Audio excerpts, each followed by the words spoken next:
Yeah, thank you again to Professor Luciano Floridi for the very interesting and stimulating keynote that I hope will set the tone for the upcoming panels. It is my pleasure to be moderating the first of the three panels today, ambiguously called Why Not Craft Better Humans? And I think some of it was already sort of mentioned. We were talking about OnLife before, about this sort of continuous process of enveloping, which means that our engagement with digital technologies is increasing and becoming ever more present in our daily lives, in the way we behave. It's making more and more impact also in medical improvements, in what we can do to prolong lives, save people, help, and then it goes sort of all the way to those limit cases from science fiction around crafting superhumans. So the question is, I guess, open-ended, and maybe we talk a little bit about what better means, what crafting means in those contexts. But for now, I would love to just introduce my panel. You can find the bios also in the program notes on the seats. And I'm going to go from left to right, from the view of the audience. Louisa Clement is an artist from Bonn in Germany. Her primary medium is photography. She's a master's student of Professor Andreas Kurski at the Kunstakademie Düsseldorf, where she studied from 2010 to 2015. Prior to that, she studied painting with Professor Levi Hoffmann at the Akademie der Bildenden Künste in Karlsruhe. Awards and fellowships include most recently the Villa Aurora Fellowship, which fortunately brought us here to Los Angeles for us, right here. And the trusted EHF 2010 Fellowship of the Konrad Adenauer Foundation. She has had various solo exhibitions, among them in 2018 at Kunstraum Wien, Basel, at Konrad Fischer Gallery, Düsseldorf, and Spengler Museum, Hannover. Dong Song. Dr. Dong Song is a research associate professor of biomedical engineering and co-director of the Laboratory of Neural Engineering at the University of Southern California. He received a BS degree in biophysics from the University of Science and Technology in China and a PhD in biomedical engineering from USC. Supported by DARPA, NSF, and NIH, his research includes nonlinear dynamical modeling of the nervous system, hippocampal memory prosthesis, neural interface technologies, and development of novel modeling strategies. He invented the multiple input, multiple output, nonlinear dynamical mode of spike transformation, serving as the computational basis of hippocampal memory prosthesis. Dr. Song has published over 160 peer-reviewed journal articles, book chapters, and reviewed conference papers. Joshua Berson is 2018-19 USC Berggruen Fellow at the Berggruen Institute. Previously, he was visiting researcher at the Max Planck Institute for Human Cognitive and Brain Sciences. His work addresses the technological scaffolding of sensory motor habits over epochs of 10 to 100,000 years. His forthcoming book, The Meat Question, which is expected in 2019 at MIT Press, examines human nutrition strategies over the entire 2.8 million year span of humanity's life on Earth. And his 2015 book, Computable Bodies, published with Bloomsbury, won the 2016 Prose Award in Language and Linguistics. And finally, Nader Pouratian is a neurosurgeon in Los Angeles, affiliated with UCLA Medical Center. He specializes in surgeries to restore and preserve brain function, including deep brain stimulation for movement disorders and other emerging indications, and epilepsy surgery. In addition, he treats peripheral nerve and brachial plexus injuries and tumors. His research focuses on developing novel interventions and technologies for neurological restoration. Welcome to all of you. Thanks for joining me. And if I may, I would jump right in with a question that opens up to everyone, but I'll address it first to Dr. Pouratian. Your work obviously relies probably heavily on technological input as well, whether that's in repairing nerves or in the placement of stimulants within the brain. How has that field changed in the past decades, in particular in regard to digital technology? So I think the field, surprisingly, hasn't changed that much in the past 2 decades with respect to technology. Our current therapy of deep brain stimulation surgery, which we most commonly do for Parkinson's disease and essential tremor, was an accidental discovery during a surgery that was being done in France, and gave birth to our contemporary field of deep brain stimulation surgery. And from a competitive standpoint, there was only one industry or manufacturer who was making the device, and so there wasn't much technological advance, which is interesting in and of itself. And then over the last several years, 2 more manufacturers have come on the market and gotten approval, and that has really started to push technology further forward in terms of developing new types of stimulators. The original stimulators were basically adaptations of heart pacemakers or cardiac pacemakers, unidirectional, just stimulating the brain to normalize the symptoms that were affecting these patients.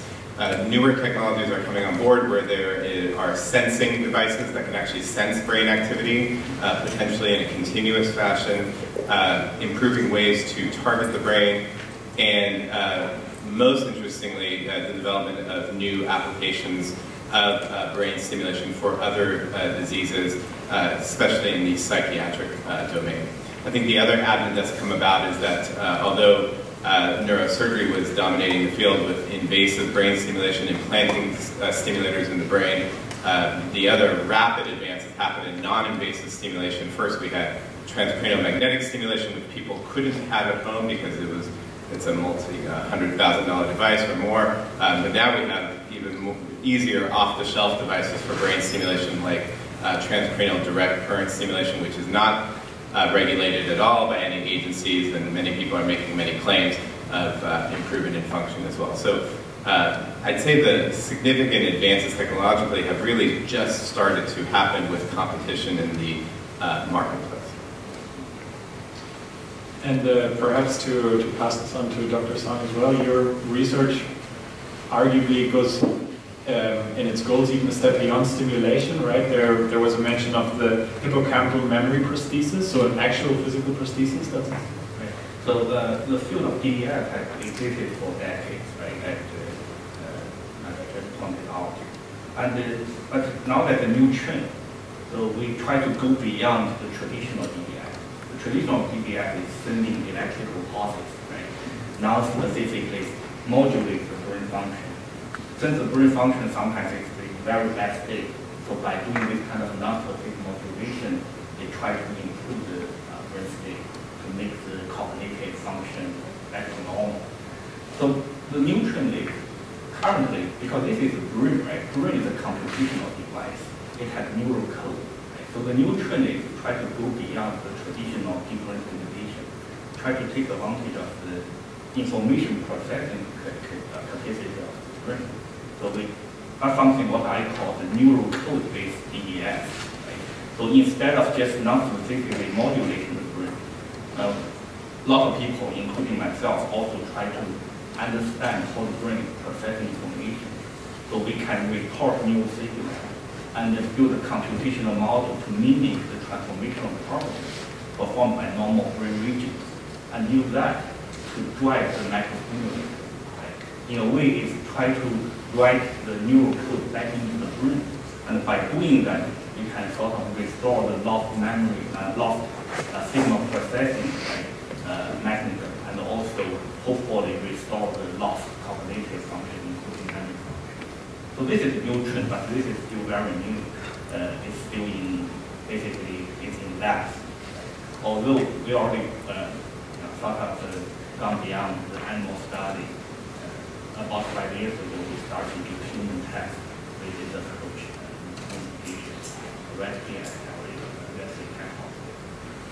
So there's a lot of new developments in this field. And perhaps to just cling on to the last point there, what are the sort of new ethical questions and challenges that have been brought about by these changes, and perhaps especially now that you're going to the human subject, what difficulties arise in the conduct of safe and meaningful research? So that's actually a very difficult question. Oh. Please speak into the mic. Okay. So ethics is not really my expertise, right? I'm biomedical engineering. So although I gave a lot of thought to this topic recently, but I confess, so my main purpose to come to this conference is try to get educated, right? To know about what experts in this field, right? What they suggest. So, but for performing human study, we also consider like the risk and the benefit analysis. Right? So every university has this IRB, institutional review board. Right? So whatever we do, we write a document. We describe in details of the protocol, the purpose of the human study, what the potential risks and benefits they can bring to the patient. And that's the review board to review the whole document. And basically they make the decision. But in short, for example, the human study we are performing are all in epilepsy patients. And that's a good reason for doing this. Because for epilepsy patients, in order to find the origin of the seizure, right? Those patients, they can have tons of seizures per day. It's really hard to maintain a normal life. So in order to treat the seizure, first usually they take medicine, they take some drugs. But for a lot of patients, they are resistant to the medication. So in order to treat the seizure, they have to do an invasive surgery, meaning that they have to, the neurosurgeons, right? They have to implant invasive electrodes very deep to the brain and to record and also stimulate in many regions. So this is only, this patient had a surgery not for performing our experiments, but we took the opportunity, work with those patients, get their consent. So they all know what this experiment is about, and they all know what the potential risk or benefits is. And then we use those patients to run our human tests. So, but I know this is very far from actual application. This is just human study. So that's how we treat the ethics. Human study. I'm not sure this answers your question, because there's still a long way to go to make this application to be actually used in real patients. Because our targeted patient population is not epilepsy patients. It's actually like dementia or Alzheimer's disease patients. Now you know the societal burden of those patients across the United States is over $200 billion per year. And that's our ultimate goal. We try to help those patients. I'm sure when we reach a stage to help these patients, there will be more ethical issues to consider. But now we are still in very early stage. Maybe a response from Dr. Pouratian, who's also working directly with the human patients. Yeah, so it's been an interesting time over the last 5 years. There's been major investment by the government through the BRAIN initiative, funding both DARPA, which is our defense agency research program, as well as NIH, both of which have made significant investments in human research to understand brain function and develop new therapies. I think the NIH has very much recognized a wide array of ethical issues that have come up with these studies and developed a neuroethics task force and specific funding initiatives to start to look at the neuroethical issues that arise related to this. And it goes from the basic science of how we learn about the brain in order to develop new therapies to questions of what do we do when we put a device in someone's brain once the study is done? Do we have to keep supporting that patient? Who has to pay for it? We have issues of consent. So if we start treating psychiatric diseases, can these people properly give consent to participate in studies? Are they really of participating of free will or understanding that a research study really has no guaranteed benefit. We're doing the study because we don't know, especially in the early phase trials.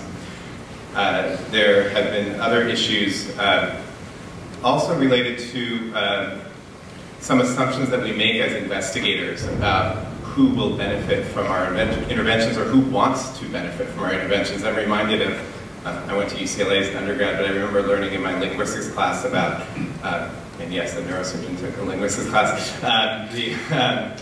the role of the deaf community and what was done to try and reintegrate the deaf community into society. And there's somewhat of an identity within the deaf community of not wanting to necessarily be recognized as a normal person, but having special characteristics. And are we doing the same thing to people, assuming that they want to recover some function that maybe they're perfectly comfortable not having that function? So I think there needs to be a lot of input from the actual group that we're trying to help, not just investigators and government saying we need to find therapies for these groups. And the last issue that I'll say, and talk more, is this issue of what it means to, and I think you were going to get to this, to improve function or to, what's the word, to make better humans. Are we just trying to better people with disease or with symptoms, or are we actually trying to make people superhuman? Which there's been at least one company locally in Los Angeles whose vision is to create sort of superhumans through neuroprostheses. So I think there's a lot of ethical questions that have come up from the very basic science to implementation, goals, rationale, and what we are trying to do as scientific investigators and society. You were bringing the topic sort of towards the wider social impacts, perhaps, and what it might mean to craft better humans. This is sort of maybe an interesting point to talk about Josh Berson's work and the Computable Bodies project, in which you talk about a body-world interface and how digitization changes both our perception of the world as well as our behavior. Right. I'm actually going to. Can everyone hear me? Super. So I'm actually going to take the opportunity to pivot the question a bit and talk about my more recent work, and I'd be glad to talk and get back to talking about computable bodies. But I don't have an answer to your question, which what are the new ethical issues raised by this genre of intervention? I do have a free association, if you all bear with me for just a moment, something that I've been formulating in my head over the course of the meeting. So you wouldn't know it to look at me today, but I'm actually something of a clothes horse. And among the feeds that I follow in indulging this habit is one on Reddit where people are in particular focused on one brand called Outlier, which makes clothes, the point of which is to allow you to need less clothing and to do more with the smaller things, and people have become really devoted to the brand and the things they make. And there was a thread a few weeks ago where apparently a young man wrote in. Most of the participants are younger men, and for me this is kind of a low-key form of research because I've been in LA this past year writing a new book about what the past 10,000 years of human adaptation to rapid environmental change, climate change, among other kinds of environmental change, can tell us about the guidedness or misguidedness of our own policy discussions about the response to our contemporary environmental crisis. Anyway, this young man wrote in and said he had a bit of a crisis. After considerable back and forth, he bought a pair of pants from this brand. He wanted to try them for a long time, and he managed to, he felt, ruin them with staining very early on. And I won't, I'll spare you the details, but the nature of his post made it clear that he suffers from trait anxiety and he's very hard on himself. And so I was kind of touched by the response because people wrote in responding, offering stain removal tips and encouraging him simply returning to the company because this is R&D for them, right, to figure out like what kinds of stains that their clothes can't stand up to. But at the same time, other people said, you really should talk to someone or get help. And finally, I suffer from, say, trait anxiety myself, and I reached out to him privately. And I said, if you want to talk, I'd be glad to listen. You might want to consider seeking some kind of help, and we went back and forth a bit. And by chance, the week before, I picked up the latest number of Trends in Cognitive Sciences, and there was an article about a study conducted in the Netherlands by a group that's experimenting with implantable electrodes, deep brain stimulation for the relief of obsessive-compulsive syndromes and great anxiety. Essentially, it's an electrode implanted in the nucleus accumbens, and for intractable OCD, it seems to prove remarkably effective. And I said just flippantly, as a way of signing off in this brief exchange with the young man on the Outlier forum on Reddit, I can't think of anything more outlier than having a remote-controlled electrode implanted in your nucleus accumbens, right? Don't think of this as what you're suffering, or as the possible treatment modalities as a stain on your personality, analogous to the stain on your pants, but see it as a continuation by other media, the same process of enhancement or refinement that you undertook in trying to in experimenting with high-tech clothing. And so I just want to raise the issue and perhaps return to Professor Floridi's comment about the uncoupling the relationship between capitalism and consumerism, but about the ethical issues that we're confronted with, say, with deep brain stimulation or cognate modalities of intervention in the human body, are as distinct from, but also continuous with,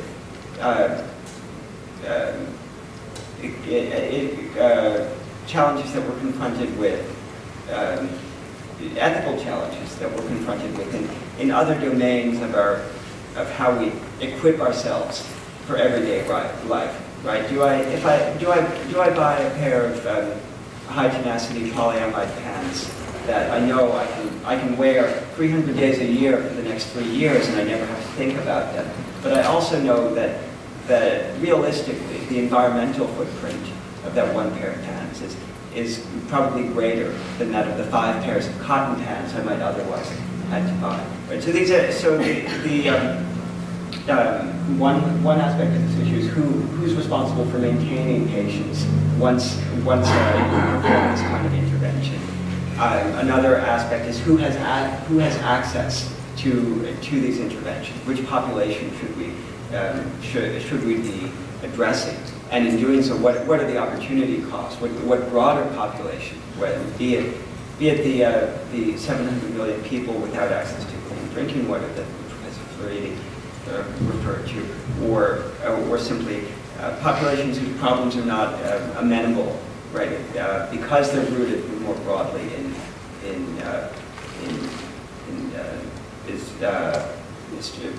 put in questions of values, in what kind of socioeconomic inequality we're willing to tolerate, right? How should we balance the kind of rich results we can get from these interventions against the need to actually do the hard work, the value-laden work of addressing those. Thank you.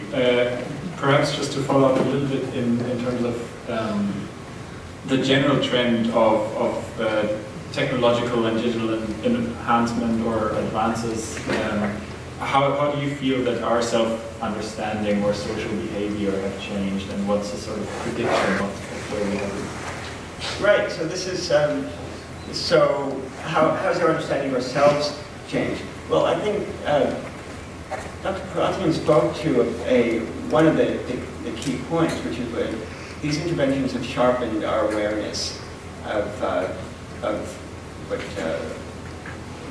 might popularly referred to as neurodiversity today, or neurodivergence.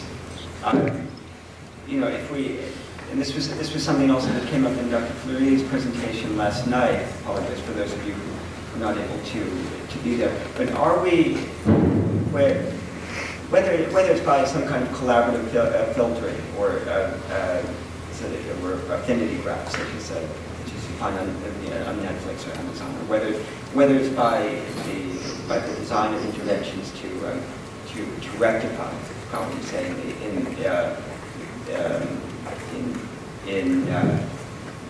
to rectify maladaptive ruminative thought habits. Are we molding ourselves into a more uniform and in some ways impoverished, perhaps even spiritually impoverished, but I don't want to be precious about this, but perhaps practically impoverished as far as our ability to see a broad design space in our approach to solving political problems. Are we pushing ourselves into a narrower design space through these interventions? So I think that one of the broader trends would be toward tending to the reification, the hardening of rubrics of value for what makes a good person. You know, what is a good way to move? Is it the way that your accelerometer band? Those of you who can cast back to what was considered really cutting edge 5 years ago. Things you should move. What is a good way to be in the world, to think in the world, right? What are good habits of analogy, right? If we value historically, one of the things that's been valued among one of the things that we refer to today as lateral thinking is a capacity for fluid analogy. To use Douglas Hofstadter's phrase. Are we discouraging fluid analogy by subjecting ourselves either to overly narrow rubrics about what is a good way of thinking or a good way of moving, or by allowing collaborative filtering to structure our value choices? I think on that note, perhaps we can turn to our final panelist as well. Louisa Clement is the artist who we have to thank, among other things, for the photography that became the design for this conference. And I wanted to hone in on a particular work of yours, Aurora, which uses VR and also artificial intelligence, right? And perhaps just a question how these art practices might be a reflection of the changing human behavior that we've just heard and the changing sort of life environment, and then how far also your field of art practice might have changed. Absolutely. Aurora was this idea at the beginning of the year. The London company, which is just working on VR with several artists, and when they asked me, I was thinking about, okay, what should I do with this medium, and where is the reason to use these new technologies, and what kind of reflection, of course. And then I came up with this piece where you can meet bots in the VR. So I was more or less working about the border between the reality and the virtual reality. This is, I think, something which is coming up in our society more and more, this way of gaming in the reality, and all these borders are like quite fluid at the moment. And yeah, and then I decided to have like this round table where you meet several bots and can talk about humanity, AI, and they are all connected to IA and to Google to answer several questions. So you can ask them, they answer you, and in different kind of ways. The one is humanized, the other one is not humanized, and so this not humanized gets really rude sometimes because it can't really figure out what's the way of kindness, for example. So I try to figure out where the boys are, where you can like think about what is really a conversation and what is not a conversation. So this was actually the question, and this is something I was like asking for that as well. What is the intense, or what is real form of interaction with people, or with the just with IA? So doing that piece is completely figured out that is of course not the same thing, but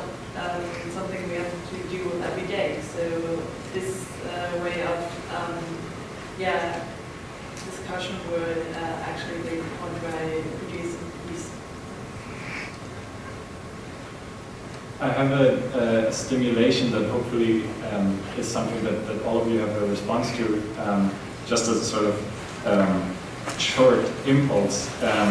Professor Catherine Hales has once labeled the relationship between humans and machines as symbiotic.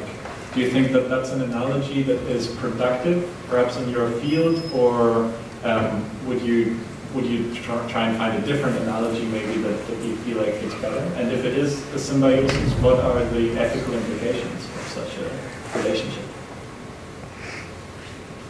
I don't quite understand what symbolic means in this specific context.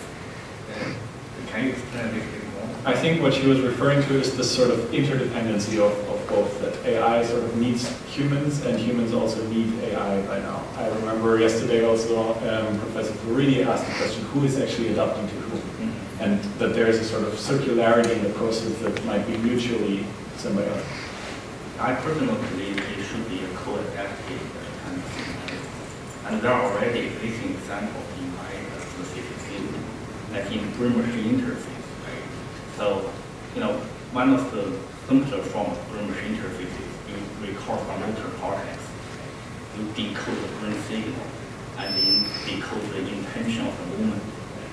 And then you have a strategy to help paralyzed patients, because those patients, they can damage spinal cord, so they cannot move their hand. And by decoding the brain signal, you know what the patient is trying to reach, which direction the patient is trying to reach.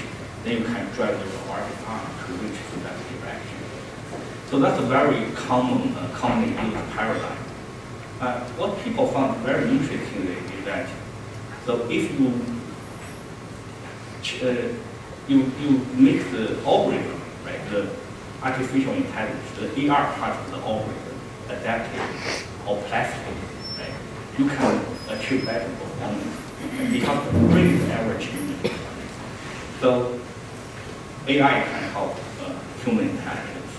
And on the other hand, what people observe very interesting in monkey is that actually the monkey gradually learn how to better use the signal, use the system to generate the signal that can better control the brain-machine interface device.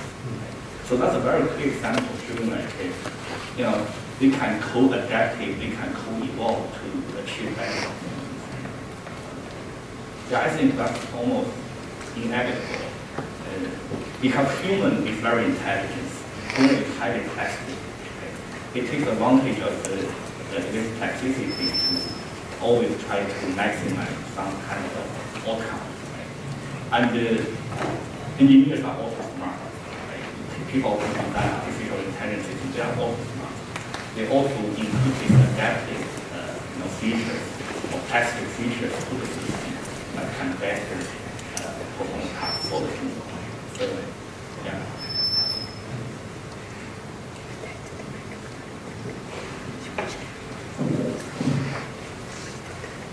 I don't know that I have a good answer, but I think I'm interested in this concept of paternalism, where we think we know what's best, and I think we have a sort of paternalism with machines that we think we know what we want machines to tell us, and we just need to optimize them to tell us that. And from my personal experience, one of the projects I work on is developing a brain prosthesis for the blind to help them see again. And when I started this project several years ago, I thought, this is great, we're going to help blind people see. And my perspective has changed as we've gone along, and I've realized that we have a few subjects that we've implanted, and what they see is different than what I thought they would see, flashes of light. And what I've realized is that maybe we don't need to, we shouldn't start with presumptions about what machines can do first, but let machines, using the term machines generically, show us what they can do, and then learn how to use those, or let them teach us how to use it more intelligently in society. So we're very stuck with this notion of what normal is, and I think as we go further and further into this world of brain-machine interfaces and prostheses, we're going to learn a lot more about what machines can do to us and our brains in ways that aren't necessarily the natural human experience. And so we're going to have to disengage from this idea that we know what we want from machines, but let machines sort of help us explore the unknown. I would say that, you know, to speak of a symbiotic relationship suggests a cognizance between forms of life. And this would get to the question, and I don't know what Professor Hale's position is on this, on how broadly to incorporate machines into life, but I think there's a less loaded way of approaching essentially the relationship that she's trying to describe, which is to say that machines scaffold our habits of movement and sensation, right? But I would go further and argue that once we start talking about scaffolding, whether it's over an epoch of 10 years, how mobile phones scaffolded our habits, or whether it's over 1,000 years, 100,000 years. The things that have been the artifacts that tend to be the richest or the most significant scaffolds over the very long term are not the ones that are necessarily most salient when we drop them in the middle of the night or stub our toe on them, or you dig them up in archaeological debris assemblages. They tend to be as I refer to them, the inactive artifacts, the ones that exist by virtue of their ongoing inaction through socially coordinate behavior, such as language.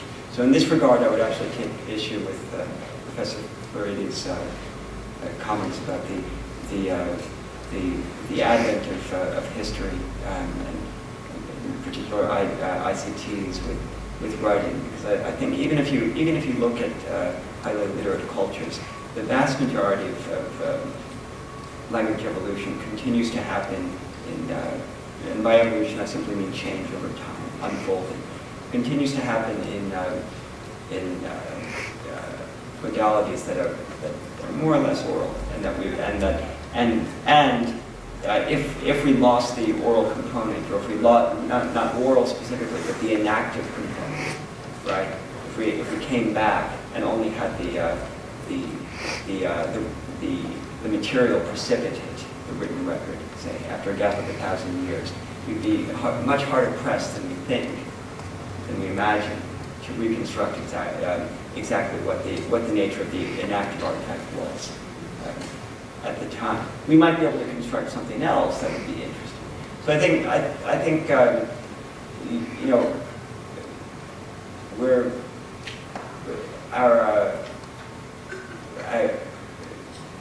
habits, the artifactual scaffold or symbiotic other of our habits of body and cognition are the same. Are on one level, if they're configurational in nature, if they're inactive, they might seem remarkably fragile and subject to interruption. But at the same time, that's been the basis for how we've developed as bodies over many generations.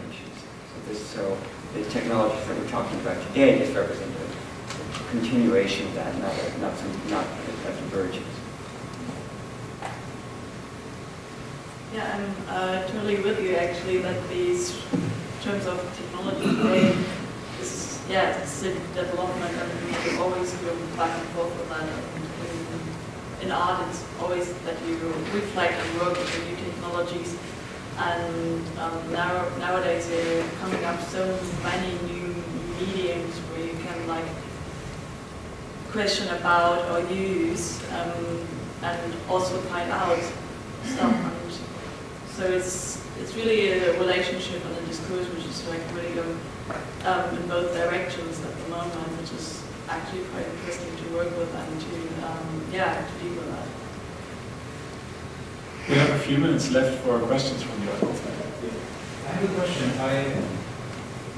I wear glasses, right? So I don't see good. I need glasses, and I'm not superhuman capable of seeing, but my name is Damon, I'm super Damon capable of seeing. And it's okay to wear glasses because I'm just as good as every average human. So the reference model is the average human. So it's okay for me to use these glasses to be as good as every average. What happens if every average human decided to improve its cognitive capabilities by little bit? Right? Then the average will be raising, and then it's okay to use any capabilities and technology to be better with our cognition. This is super small. We will not use this to be better than others, but use this to catch up. Right? So that's the first question. What's about the reference model and the average? Is it okay if I just want to be like the average? And the second question is, we're talking about electricity and how we can electrical stimuli in the brain improve. There's another side of it, that's the chemical one. And we already have drugs, coffee, alcohol, and others to improve our cognition. So which path do you think would be maybe in a positive way more successful to improve cognition, or the other way more promising or maybe more dangerous? So that would be an interesting question. Reference more than chemical or electrical.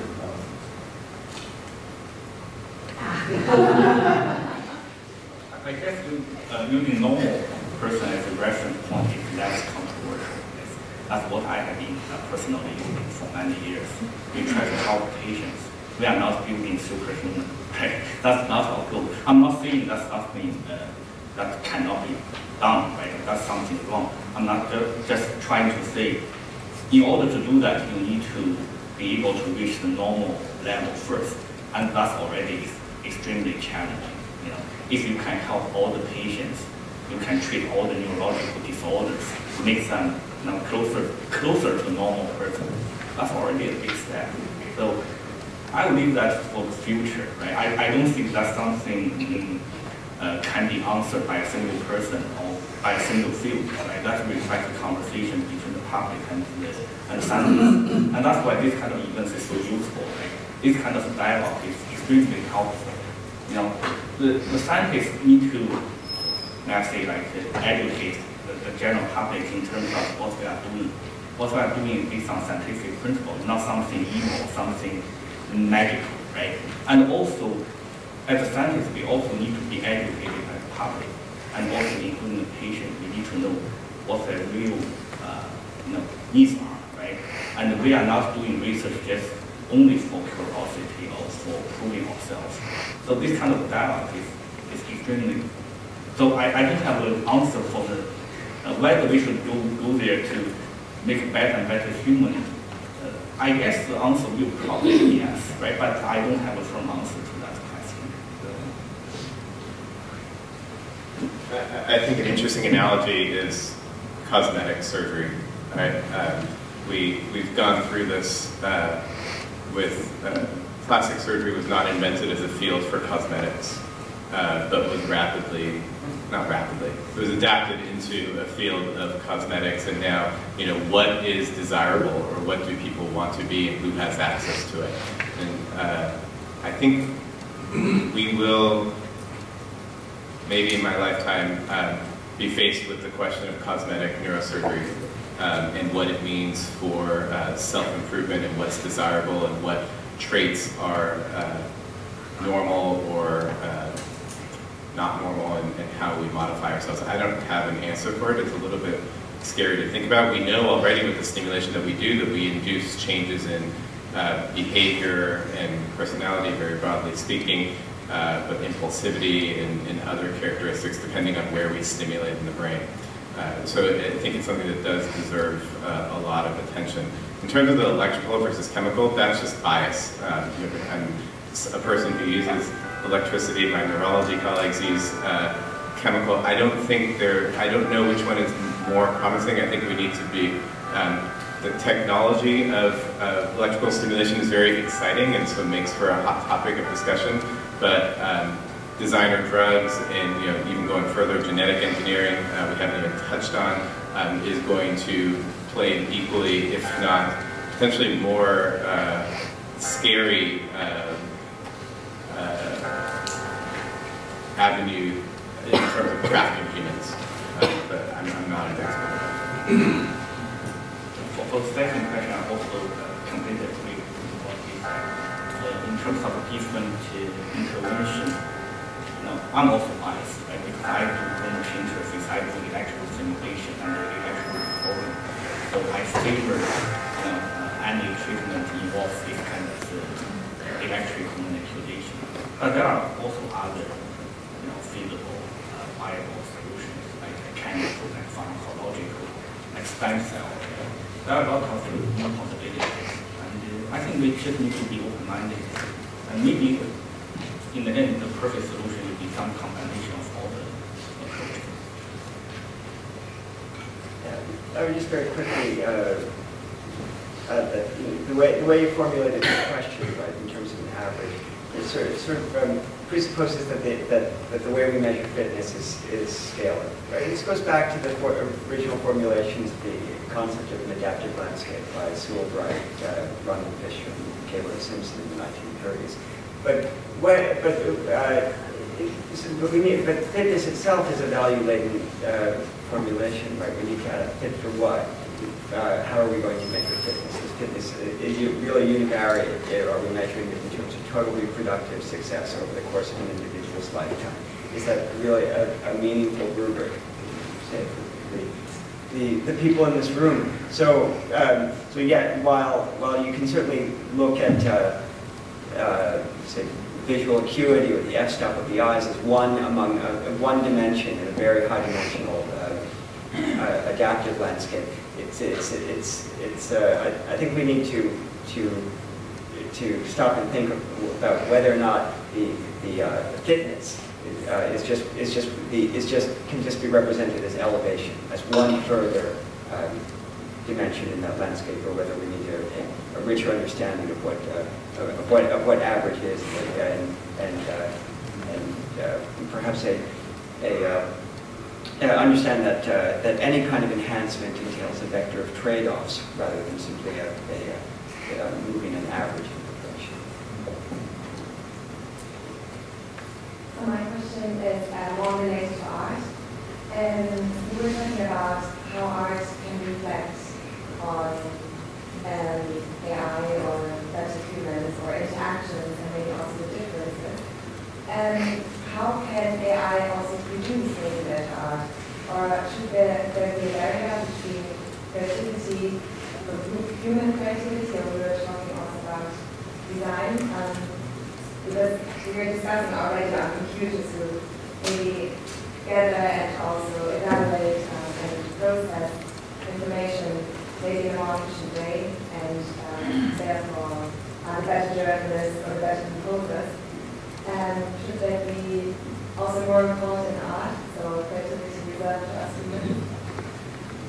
I think, I couldn't do better art, because art is something which is coming from the inside. Actually, it's something about stuff you cannot really say, or which is quite emotional actually. And I think this is actually the one part which always divides us from artificial intelligence, because this is something which is coming sometimes also for no reason. There is something in this which is like also like love or like hate or some emotional feelings which all come into a piece, which is like not actually possible for artificial intelligence to reflect it like this, or to work with their own personal experience, or for example, even things you don't really can really put into an algorithm like your mood of the day or something, which is like all coming into an art piece. And this is something I think couldn't happen to artificial intelligence, at least. I think that technology has been developed by humans throughout history by nature. Sorry, could you speak up a lot? It's also been... We'll repeat the question. Pardon? She just asked you to speak up. I said we'll repeat the question afterwards. Oh, so I should speak louder? Yeah. Yes, okay.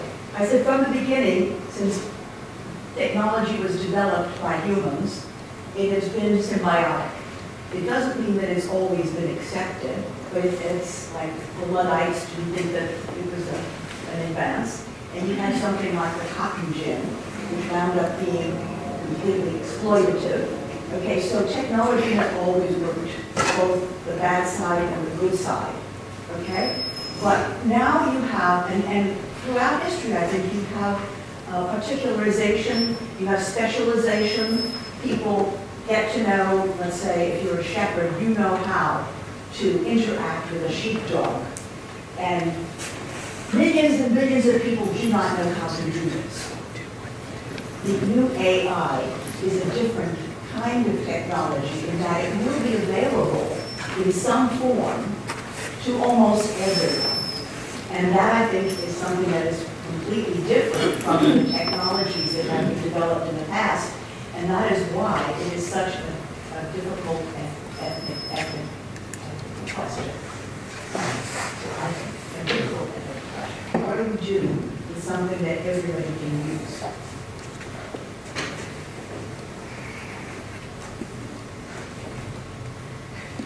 Another conference. Yeah, I keep asking myself the question, like, what's unique about AI? Okay, that's very much related to what your question. And what's unique about brain machine synthesis? To be frank, I don't have the firm answer myself yet. So to me, I feel like the amount of technology can be exponential, right? But it's still continuous. I don't think something fundamentally different has happened. You know, that's just my personal view.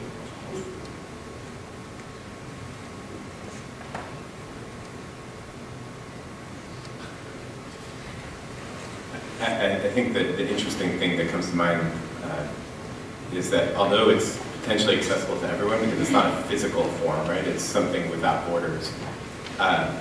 There's still the role of government and society in regulating it that will affect access in ways that those of us who live in the United States or even in Europe or developed countries, maybe some developed countries not so much so, cannot appreciate or realize until we are in that.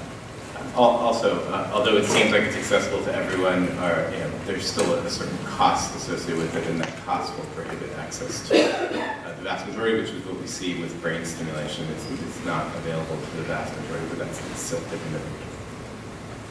Yeah, a lot of my work is anchored in Australia, and if you look at the history of Australia, but also of North America and many other places in the world, what you see is a biostructure that reflects a very long-term, recurring, if not continuous, practice of prescribed burning of the land for biomodification on the part of humans. So you can think about past technological revolutions, to put it crudely, such as the curation of fire.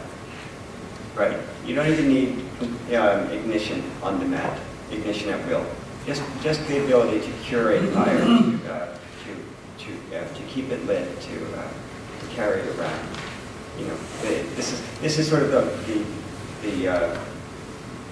the last line in what makes us human, or what we think of as being civilized, right? Cormac McCarthy in The Brogue, the protagonists talk about how they're the ones who are carrying the fire, which means literally sometimes they're carrying fire, but also they're the ones who haven't completely lost their moral bearings. They're the ones who are not going to enslave others or eat babies in order to survive.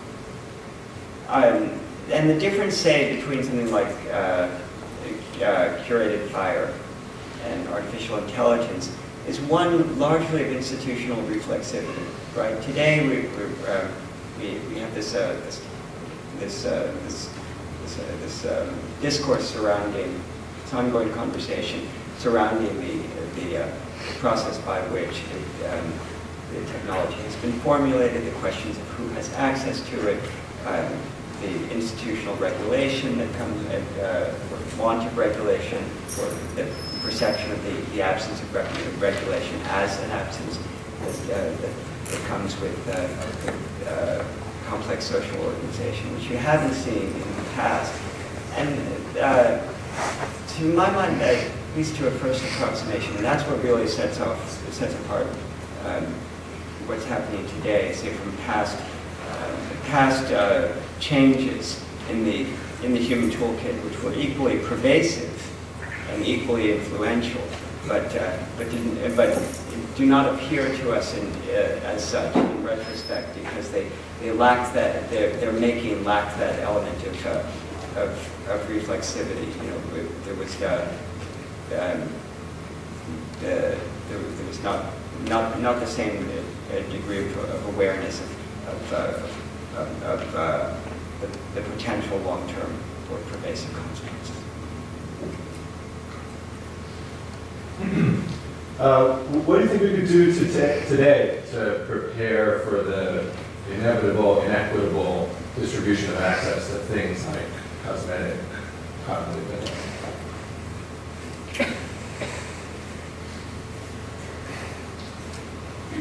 I guess that's for me. Well, for both of you also, work that has to do with the recovery of function. Should the IRB organized around your work also think about the gain of function or enhancement of function work that will use yours as a foundation once you succeed? To clarify, we also try to enhance memory function, right? By using very similar approach, but in some modification. And actually, we recently published a paper showing that using our approach, we can improve the memory function on top of the normal level by about 30%.